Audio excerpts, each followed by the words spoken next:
Imagine-toi dans 5 ans. Tu te regardes dans le miroir et tu réalises une chose simple. Tu es devenu soit la personne que tu rêvais d'être, soit celle qui trouve encore des excuses. Et tout ça, crois-le ou non, ne dépend pas d'un miracle, d'un coach, ni d'une appli magique. Ça dépend d'un seul choix, celui que tu fais chaque matin, avant même de sortir du lit. Le silence du matin n'est pas neutre. C'est un terrain encore vierge, un espace suspendu entre ce que tu étais hier et ce que tu peux devenir aujourd'hui. Il y a ce moment, à peine perceptible, juste après le premier son de ton réveil, ce minuscule battement où tout se joue. Là, ton cerveau hésite entre deux mondes, celui du confort, chaud, familier, et celui du mouvement, froid, exigeant, mais vivant. Quand ton doigt glisse vers le bouton répété, c'est un petit non que tu offres à ton propre futur. Ce n'est pas dramatique en soi, personne ne t'en voudra. Mais ton subconscient, lui, prend note. Il inscrit cette hésitation comme une vérité. Je préfère attendre. Et cette phrase-là, répétée chaque matin, devient un programme invisible qui te dirige. L'inverse est vrai, ça est vrai aussi. Quand tu décides de te lever, même fatigué, même sans envie, ton cerveau enregistre autre chose. Je suis quelqu'un qui agit, même quand ce n'est pas agréable. Et c'est dans ces 5 secondes, souvent volées à la facilité, que tu poses les premières briques de ta discipline. Ce n'est pas une question de morale, c'est une question de chimie. Les 90 premières minutes après ton réveil, c'est ton moment d'or. Ton taux de dopamine grimpe, ton attention est nette, ton esprit est clair. Ton cerveau n'a pas encore été pollué par le bruit du monde. C'est comme si la vie te donnait un bonus quotidien, un crédit d'énergie pure que tu peux investir ou dilapider. Tu peux l'investir en écrivant, en lisant, en t'entraînant, en planifiant. Tu peux aussi le brûler à scroller, à te comparer, à absorber les humeurs des autres avant d'avoir défini la tienne. Dans les deux cas, ton cerveau apprend. Il s'adapte à ce que tu lui offres.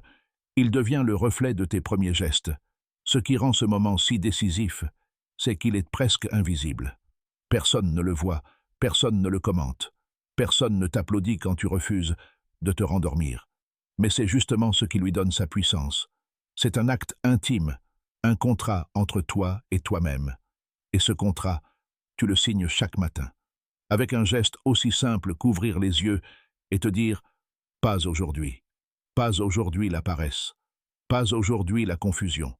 Pas aujourd'hui le pilote automatique. Ce n'est pas un choix spectaculaire. C'est une micro-décision qui, répétée 1000 fois, finit par te séparer de ceux qui attendent encore un grand moment de motivation. Parce que toi, tu n'attends plus. Tu décides, dans le silence du matin, de voter pour ton propre futur. Le matin, c'est une zone secrète, un espace que la plupart des gens laissent défiler sans même s'en rendre compte. Ils pensent que c'est juste le début de la journée. Mais en réalité, c'est une ligne de départ invisible. Tu ne gagnes pas ta journée à midi. Tu la gagnes avant que le monde ne s'éveille. Ce n'est pas une question d'être un lève-tôt. C'est une question de savoir exploiter la zone silencieuse, celle où personne ne t'appelle, où le monde est encore à moitié endormi. Pendant que d'autres dorment ou traînent dans leurs pensées, tu as un avantage démentiel, le calme. Le calme, c'est une ressource rare, et dans ce calme, tu peux bâtir une clarté que le reste de la journée ne t'offrira plus. Tu veux une arme secrète? Ce n'est pas le café. C'est 7 heures sans interférence, cette période où ta concentration n'est pas encore fragmentée. Les notifications, les messages, les bruits du monde ne sont pas encore entrés dans ton système. Et ton cerveau, lui, est prêt. C'est le moment où il absorbe, où il retient, où il crée le mieux. Tu ne combattes pas contre le bruit du monde. Tu surfes sur le silence. Chaque action que tu fais dans ce créneau devient un signal fort pour ton cerveau. Il comprend, c'est ça qui compte. Tu lis, tu programmes ton esprit pour apprendre. Tu écris, tu l'orientes vers la clarté. Tu bouges, tu l'entraînes à l'action. Tu scrolles, tu lui apprends de la dispersion. Et il ne juge pas, il enregistre. Il prend ce que tu lui donnes et le reproduit. C'est là que tout se joue. Tu ne répètes pas seulement des gestes, tu façonnes ton identité. Ce que tu fais au réveil n'est pas une simple habitude, c'est un signal. Ton cerveau, ton corps, ton inconscient écoutent. Ils observent tes premiers mouvements et adaptent ton niveau d'énergie, de motivation et même de confiance à ce qu'ils voient. Si tu choisis la distraction, ils se mettent en mode spectateur. Si tu choisis l'action, ils passent en mode créateur. Et le plus fou, c'est que cette transformation ne demande pas des années de discipline. Elle se joue chaque matin, dans un laps de temps que beaucoup gaspillent sans y penser. 1 heure, parfois moins. Cette heure est ton accélérateur caché. C'est le moment où tu n'as pas besoin d'aller plus vite, juste d'être plus clair, parce que la clarté fait gagner du temps, de l'énergie et du sens. Pendant que d'autres attendent que la journée leur impose un rythme, toi, tu l'imposes à la journée. Le matin, ce n'est pas un moment de plus, c'est un levier. Et ce levier, si tu le tires à fond, il te propulse dans une direction que très peu de gens osent non prendre, celle où tu choisis avant d'être choisi, où tu agis avant d'être dérangé, où tu deviens l'auteur de ton propre rythme. Le jour se lève lentement, pas avec fracas, mais avec ce murmure doux que la plupart des gens ignorent. C'est l'instant où le monde est encore flou, où les rues dorment, où la lumière cherche sa place. Et toi, tu es là, quelque part entre le silence et la décision. Tu pourrais rester allongé, prolonger la torpeur, mais tu choisis autre chose. Entrer dans ta première heure. Le rituel n'a rien de spectaculaire. Il n'est pas question de courir un marathon ou de lire 100 pages avant le petit déjeuner. C'est plus subtil, plus humain. Tout commence par un geste, l'eau. Tu bois lentement, comme si chaque gorgée rallumait quelque chose en toi. Tu sens ton corps reprendre forme, ton esprit s'éclaircir. C'est simple, mais c'est réel. Le corps se réveille avant l'esprit, et ce geste, si banal, te rappelle que tu es vivant. Puis vient le mouvement. Pas pour sculpter un corps parfait, mais pour dire à ton cerveau « on y va ». Tu lèves les bras, tu t'étires, tu marches, tu fais battre ton sang. À ce moment précis, ton corps devient ton premier outil de conscience. Le mental suit toujours le physique, et chaque mouvement te tire un peu plus loin du sommeil, un peu plus près de ta puissance. Tu t'assieds ensuite. Un carnet, un stylo, rien de plus. Tu n'écris pas ta biographie, ni tes grandes ambitions. Tu traces juste une ligne, ton objectif du jour. Un seul, l'essentiel. Pas ce que tu devrais faire, mais ce que tu dois accomplir. Ce simple mot sur une feuille agit comme une boussole. Tout ce qui suivra prendra sens à travers lui. Alors tu passes à la nourriture mentale. Quelques pages d'un livre, une voix dans un podcast, une idée qui élargit ton horizon. Ce n'est pas de la consommation, c'est de la construction. Tu n'absorbes pas du contenu, tu absorbes des perspectives. Pendant que le monde se prépare à courir dans tous les sens, toi, tu ajustes ta direction. Et puis, la règle d'or. Protéger cette heure. Ton téléphone reste muet, les messages attendront. Ce moment, c'est ton sanctuaire. Tu t'accordes le luxe rare d'exister sans être interrompu. Le monde entier veut ton attention. Mais pas cette heure. Cette heure t'appartient. À toi seul. C'est étrange. Mais à mesure que tu répètes ce rituel, tu sens que quelque chose change. Ce n'est pas spectaculaire. Ce n'est pas un feu d'artifice de motivation. C'est plus discret, plus profond. Une confiance nouvelle. Une clarté qui s'installe sans bruit. Un jour, tu te rendras compte que cette heure du matin est devenue ton socle. Ce n'est pas une corvée, ni une discipline forcée. C'est ton espace de transformation. Et c'est là, dans cette simplicité maîtrisée, que tu commences à redessiner ta vie. Pas en grande résolution, mais en gestes cohérents, répétés. 1 heure, c'est si peu quand on la regarde de loin. 1 heure, c'est un battement dans le rythme effréné de la journée, une poussière dans le sablier de ta vie. Mais si tu la regardes de près, tu découvres qu'elle est bien plus que ça. C'est une graine. Et comme toute graine, elle contient un potentiel invisible. Chaque matin, quand tu offres 1 heure à ton propre développement, tu déposes une brique dans un mur que personne ne voit encore. Un mur de maîtrise, de clarté, de confiance. Ce n'est pas un résultat immédiat, c'est un investissement dans l'invisible. Et c'est précisément pour ça que la majorité des gens abandonnent. Parce que cette heure ne leur renvoie pas instantanément un applaudissement, un progrès mesurable, un like.